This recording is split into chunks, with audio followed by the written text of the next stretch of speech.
СТВ каналынын кабарчылары тарабынан даярдалган жаңылыктар топтому менен мен Нурай Кайратова тааныштырам. Саламатсыздарбы? Алгач чыгарылыштан кыскача. Вице-премьер-министрдин милдетин аткаруучу Равшан Сабиров үстүбүздөгү жылы Бишкек шаарында өтүүчү Борбор Азия Европа бирлиги биринчи экономикалык форумуна даярдык көрүү жана аны өткөрүү боюнча кеңешме өткөрдү. Кыргызстанда бир суткада коронавирус 97 адамдан табылып, бир бейтап каза болду. Өлкөдө эпидемиологиялык абал кандай? Токмок шаарында калаанын социалдык экономикалык өнүгүүсүнө багытталган коллегиялык жыйын өттү. Даттануулардын негизинде 5 салыкчы кызматтан бошотулду. Вице-премьер-министрдин милдетин аткаруучу Равшан Сабиров үстүбүздөгү жылы Бишкек шаарында өтүүчү Борбор Азия Европа бирлиги биринчи экономикалык форумуна даярдык көрүү жана аны өткөрүү боюнча кеңешме өткөрдү. Бул тууралуу өкмөттүн аппаратынын маалыматтык камсыздоо бөлүмү билдирет. Равшан Сабировдун айтымында Европа бирлиги жана Борбор Азия мамлекеттери ортосундагы жашыл экономикадагы өнөктөштүк үчүн жаңы платформанын ачылышы тууралуу кыргыз тараптын демилгеси бардык тараптар аркылуу колдоого алынды. Пландаштырылгандай, форум Борбор Азия жана Европа бирлиги өлкөлөрүнүн өкүлдөрүн гана эмес, башка өлкөлөрдүн өкүлдөрүнүн кеңири чөйрөсүн чогултат. Белгиленгендей, форумдар ротациялык негизде Борбор Азиянын ар кыл мамлекеттеринде өткөрүлөт. Равшан Сабиров Бишкек шаарында өтүүчү Борбор Азия Европа бирлиги биринчи экономикалык форумун өткөрүү үчүн аны өткөрүүгө даярдык көрүү жана жогорку деңгээлде өткөрүү боюнча уюштуруу комитетин түзүүнү, ал эми бардык мамлекеттик органдарга потенциалдуу өнөктөштөр менен иштеп чыгуу үчүн инвестицияларды жана форумда бет ачарды талап кылган тийиштүү долбоорлорду даярдоону тапшырды. Конституциянын жаңы долбоору боюнча президенттик администрациянын башчысы өкмөттү жетектейт. Бул тууралуу Конституциялык кеңешменин жыйынында кеңешменин төрагасы Бекбосун Бөрүбашев билдирди. Бөрүбашев президентке көп ыйгарым укук кетип калды деп айтып жаткандарга токтолду. Президенттин 5-6 функциясы бар. Ал мамлекеттин башчысы, аткаруу бийлигинин башчысы, ички жана тышкы саясатты аныктайт.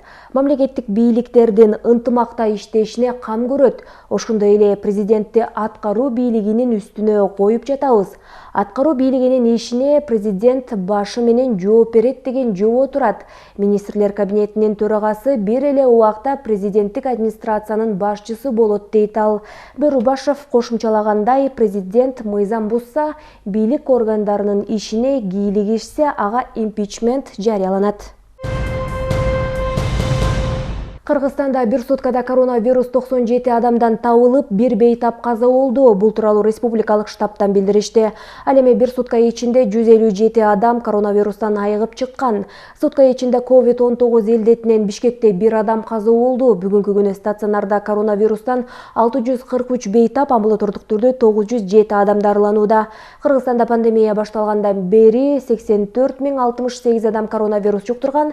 Алардын ичинен 80 182 киши айыгып чыкса, 1402 адам каза болду. Акыркы 3-4 жылдан аралыгында жаш балдар үчүн жаңы иримдер ачылып, алардын кызыгуулары да өзгөрө баштады. Маселен, Кыргызстанда робототехника боюнча курстарга катышкандардын саны артып барат. Республикалык балдардын алтын түйүн инженердик техникалык академиясындагы жаш конструкторлор тууралуу кабарчыбыз баяндайт. 100 человек. Из каждого региона по 10 человек.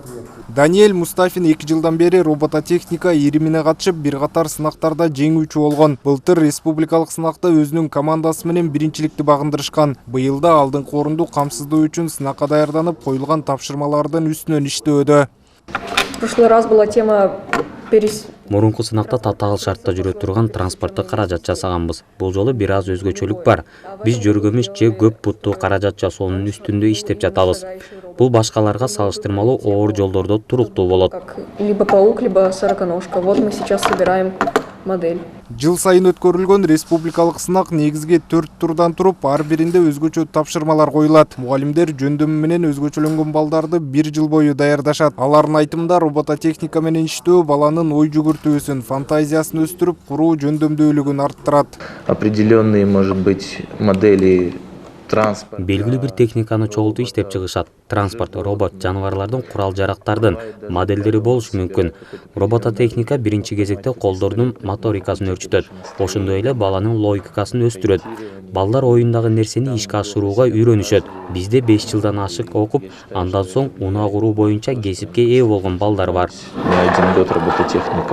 Республикалык балдардын алтын түйүн инженердик техникалык академиясындагы бул иримге 7 жаштан кабыл алышат. Буга чейин 50ге жакын бала келсе, пандемия учурунда 30 окуучу катышууда. Балдар алгач даяр конструкцияларды курууну үйрөнүшсө, кийинки этаптарда өздөрү компьютер аркылуу техниканы программалап чыгышат. Их достаточно много. Собрать из этого набора.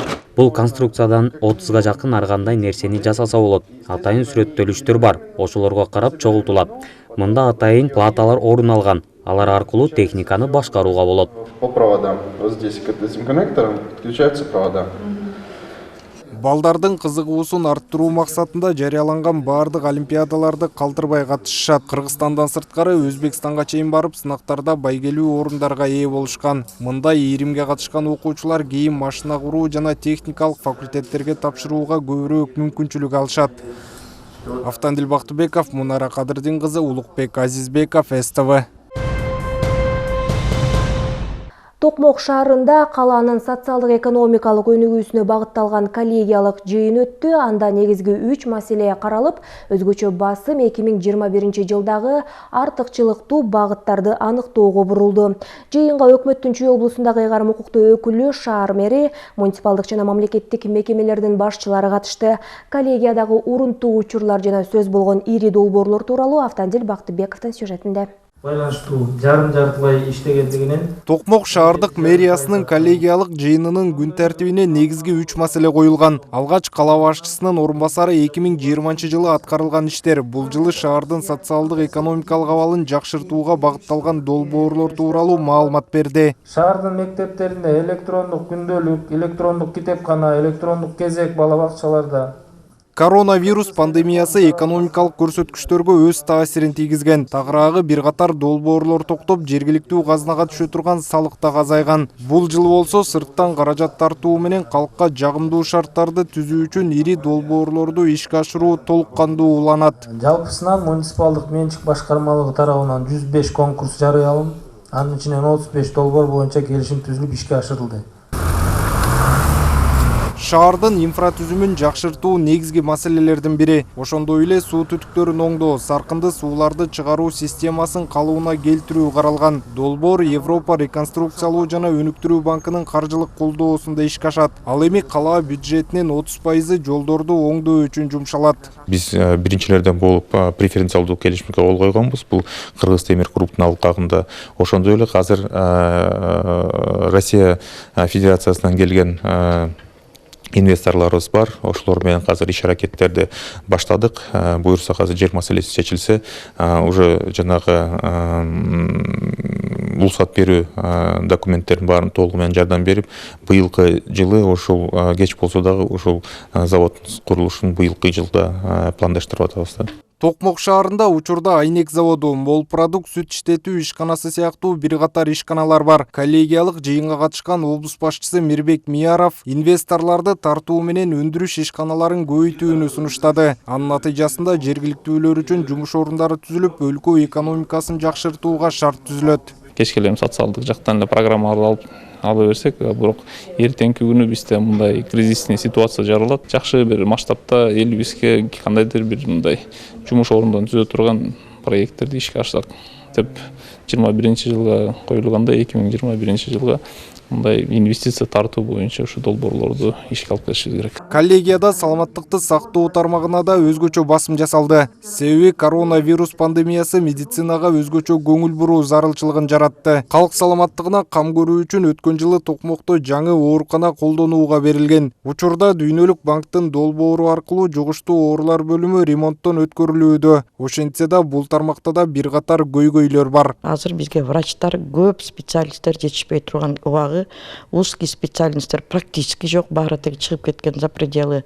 Азыр семейный медицина деген баягы бир киши сразу 3 тармакты карап, балдарды дагы төрөй турган аялдарды дагы чоң взрослый населенияны дагы өзүбүз карап калганбыз. Азыр эми биздин жаңы келген министрибиз ушунун баарын кайра чогултуп, кайра жана үнөмдөлгөн каражаттан ушу базовый ичинен базовый окладты көтөрүп берем деп өзү мойнуна алып атат. Ошондой эле өкмөттүн Чүй облусундагы өкүлүнүн катышуусунда Чүй жана Ысык Ата райондорунун коллегиялык жыйындар өттү. Аларда өткөн жылда аткарылган иштердин отчету кылып, бул жылга белгиленген артыкчылыктуу багыттар аныкталды. Автандил Бактыбеков, Улукбек Азизбеков, СТВ. Талас облусунун аймагында чакан жана орто ишкерчилик өнүгүү жолунда бара жатат. Мындан улам иш орундарда пайда болуп, мамлекеттик бюджетке салык чегерүүлөр которулууда.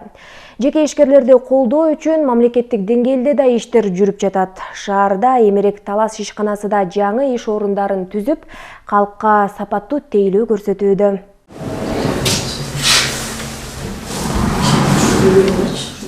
Эмеректердин бир нече түрүн даярдоочу бул цехте бүгүнкү күндө 5 адам иш менен камсыз болгон. Мында негизи кардарлардын каалоосуна жараша даярдалат. Жеке ишкер Санжар Сатымкулов Борбор калаада бул тармакта иштеп жүрүп, анан өз жеринде ушундай чакан ишкананы ачууну туура көргөн. 7 жыл аралыгында эмерек даярдоонун сырларынын баарын өздөштүрүп, бүгүн буйрутмалардын саны көп экендигин айтат. 2013-жылдан бери өзүмчө иштейм, атак 2006 жылдан бери мебель менен алектенем да. Бирөөдүн ушинтип мебель жалда иштеп жүрүп үйрөнгөм. Жылдан жылга жаңыланып, жылдан жылга ушундай заказдардын да жаңы нерселер жазып келатабыз. Изденсең эле заказ боло берет. Кытайдын, Турциянын, Белоруссиянын ламинаттары менен ошолор менен иштейбиз. Фурнитуралар, Турциянын фурнитуралары менен иштейбиз. Көп нерсе жумуш издеп келгенде өзүбүз үйрөтүп алабыз. Кудай буйрса жумшак эмеректерди жасайын деп атабыз, анан лестница жасайын деп атабыз, жыгач менен иштейин деп атабыз. Аталган ишкана корпустук эмеректерди, ашкана гарнитураларын заманбап дизайнда, сапаттуу эмерек материалдарын пайдалануу менен жасап даярдап беришет. Эмеректерди даярдоочу цехте 5 адам иш менен камсыз болгон. Аларда эмерек жасоону мында келип үйрөнүп, анан жакшы өздөштүрүп алышкан. Айтымдарында бул сындуу чакан ишканалардын иштеши менен жергиликтүү калкта иш менен камсыз болууда.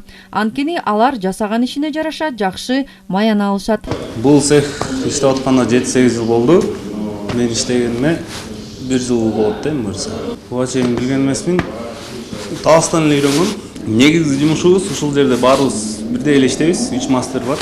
Жасалуучу эмерекке буйрутма түшкөндө ал бир нече адистин колунан өтөт. Бири минтип анын жыгаштарын тилип даярдап берсе, бири аны чогултуп, дагы бирөөсү аны толугу менен даяр болуусу үчүн жумуштарын аткарат. Жоомарт Байбачаевдин айтымында, ушул сындуу чакан ишканалар иштеп турса, өзүбүздө эле сапаттуу эмеректер даярдалып, баасы да карапайым калктын чөнтөгүнө жеңил болуп, жумушчу орундары пайда болоорун белгилейт. Биз берден баардыгын өзүбүз кезебиз башынан баштап. Шаарда материалдар келет. Өзүбүз кезип, өзүбүз станокко ПВХ чаптап, азыр биз кухонный гарнитур жасап атабыз. Ошонун бешиктерин чаптап атканбыз. Станок менен. Ушундай Кыргызстанда жер жүзүндө делечи. Ушундай станоктор, ишканалар болсо негизи сыртка чыгып, чет өлкөгө чыгып деле кереги жок. Ушактан эле иштесе болот, ушактан эле үйдөн бакса болот. Эмеректерди даярдоочу цехтин мындан аркы ишмердүүлүгүн алга илгерилетүү үчүн койгон иш максаттары чоң. Анткени атаандаштуу күчтүү болуп турган кезде калкка улам жаңы жана сапаттуу эмеректердин түрүн сунуштап туруу мезгил талабы. Рахат Бейшалиева, Калмурат Мейманбеков, Талант Мамбеткулов, Талас шаары.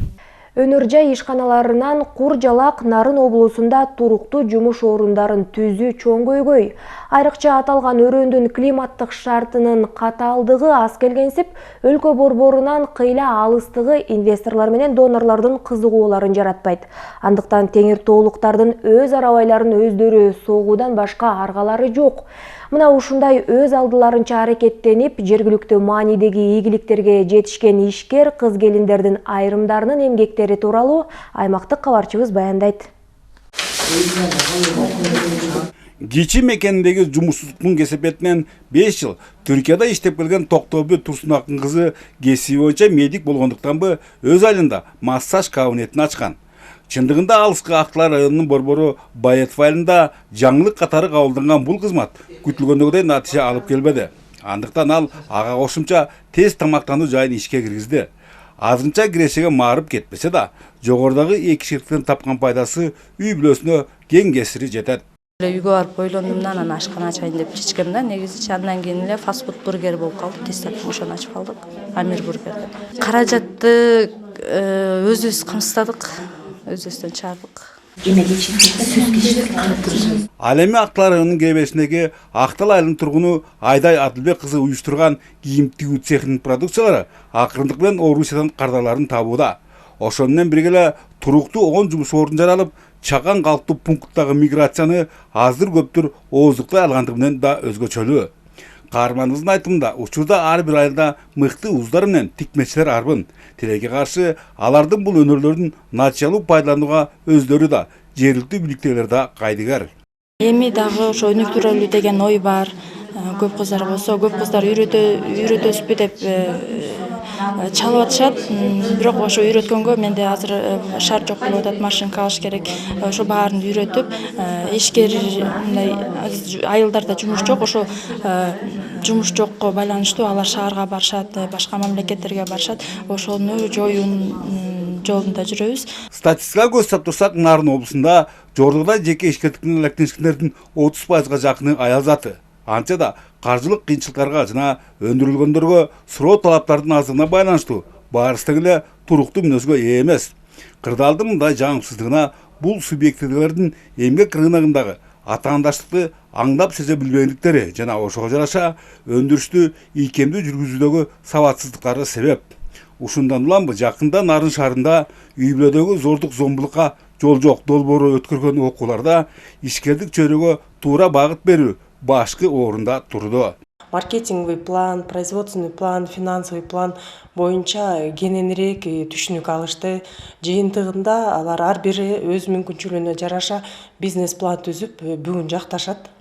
Жакшы деп аталган бизнес долбоорду биз каржылоо булактарын чогуу издеп, долбоорду ишке ашырганга жардам беребиз. Сөздүн ачыгын айтканда Теңир Тоо жергесинде кандайдыр бир ири ишкерликти баштоо жана аны өнүктүрүү кыйла эле кыйын. Башкасын айтпаганда да аларга керектелүүчү сыйроолордун алыстан ташылышы, чыгарылган товарлардын өздүк нарктардын кымбатташын шарттап, ал өз кезегинде баалардын көтөрүлүшүнө себеп. Жергиликтүүлөр көбүн эсе жогорудагыдай чакан ишкерлик чектелип калышта мына ушундан. Бөлөкбай Шеримбеков, Гүлзат Мукенова, Нурбек Рахманов, Нарын облусу. Салык кызматына 2020 жылы жарандардан 127 кайрылуу жана даттануу келип түштү.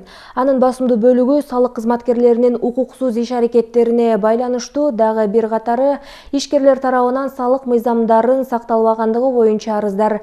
Мамлекеттик салык кызматы бардык кайрылуулар мыйзамдарга ылайык белгиленген мөөнөттө каралганын маалымдады. Кабыл алынган чаралардын натыйжасында 51 кызматкер жазаланды, анын ичинен 5 кызматкер кызматтан бошотулду. Дагы 16 кызматкерге катуу сөгүш берилди.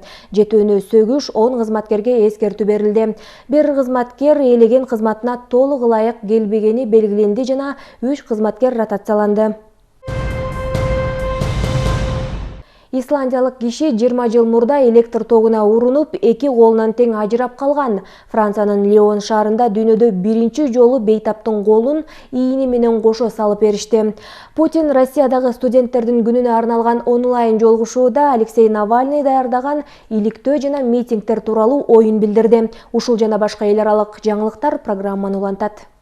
Франциянын Лион шаарында дүйнөдө биринчи жолу бейтаптын колун ийини менен кошо салып беришти. Трансплантация 13 январда Эдуард Эрио атындагы клиникада жүргүзүлдү. Операцияга даярдык көрүүгө 50 ак халатчандар тартылса, аны жасоого медиктердин 4 бригадасы катышып, колдорду жамоо 15 саатка созулган. 48 жаштагы исландиялык Феликс Гретарсон 20 жыл мурда электр тогуна урунуп 2 колунан тең ажырап калган. Андан бери ондогон операция операция жасаткан. Бейтап Леонго 2013-жылы операция жасатууга уруксат алгандан кийин көчүп келген. Бирок донорду издөөгө бир нече жыл кеткен. Операциядан кийин оң колу сол колуна караганда батыраак калыбына келери айтылган. Себеби сол жак ийиндин бардыгын калыбына келтирүүгө туура келген. Азырынча Феликс Гретарсон колдору менен өз алдынча кыймылдай албайт. 9 күндөн кийин исландиялык киши клиникадан биринчи видео кайрылуусун жасап, дарыгерлердин бул керемет ишине эбегейсиз ыраазычылыгын билдирген. Орусия президенти Владимир Путин студенттер менен онлайн баарлашууга катышты. Маектин жүрүшүндө студенттердин бири андан Геленджиктеги Хан сарай тууралуу суроо берди. Буга чейин оппозициялык саясатчы Алексей Навальный Путиндин Геленджиктеги Хан сарайы тууралуу 2 сааттык иликтөөсүн жарыялаган. Бул видео 6 күн ичинде дээрлик 100 миллион жолу көрүлгөн. Путин бул тууралуу фильмди көргөн жокмун, анткени ага убактым жок. Бирок жардамчыларым мага алып келген видеолорун бир сыйра көз жүгүрттүм. Ал жерде көрсөтүлгөндөрдүн баары мага же жакындарыма тиешелүү эмес, тийиштүү да болгон эмес. Видеодо аты аталган айрым адамдарды таанысам, айрымдарын такыр эле тааныбайт экенмин. Мындай маалыматтар 10 жылдан бери улам чыгып жатат. Эгер чын болсо, ошончо убакыттан бери кандайдыр бир далил көзгө көрүнмөк да. Болгону ошол маалыматты азыр жарыялоону туура көрүшүп, адамдардын башын айлантууда. Бизнес мени эч убакта кызыктырган эмес. Ооба, ишкердик менен алектенсең пайда көрөсүң, мамлекетке да жардам кыласың. Бирок бул мен үчүн эмес. Албетте менин кесиптештеримдин арасында ишкерлер бар. Мисалы Трамп белгилүү бизнесмен, Порошенко президент мезгилинде деле ишкерлик кылып офшорго акчаларын жөнөтүп турган. Мен дагы бир жолу кайталайм, эч убакта мындай иштер менен алектенген эмесмин деп билдирген. Өспүрүм сноубордчу Василиса Ермакованы Россиянын экстремалдык спортчусунун келечектеги жылдызы деп аташат. Ал бийиктиктен коркпостон сноуборд менен секирүүнүн ар кыл түрүн жасай алат. Анын ийгилигине чоңдор да суктанышат. Василиса болгону 7 жашка чыкса да сноуборд боюнча көптөгөн мелдештерди жеңүүчү болуп, алтын медалдарды тагынган. Канчалаган чакырымдык лыжа трассаларын багындырып, Россияда 3 жолу рекорд койгон. Өспүрүм спортчу кыз алгачкы 23 жашында сноубордтун тактайына бут койгон. Ошондон бери ал аталган спортто албан ийгиликтерди жаратып келет. Ушуну менен бүгүнкү күнгө алынган жаңылыктар топтому соңуна чыкты. Алдыда аба ырайы тууралуу маалымат. Кечиңиздер көңүлдүү улансын.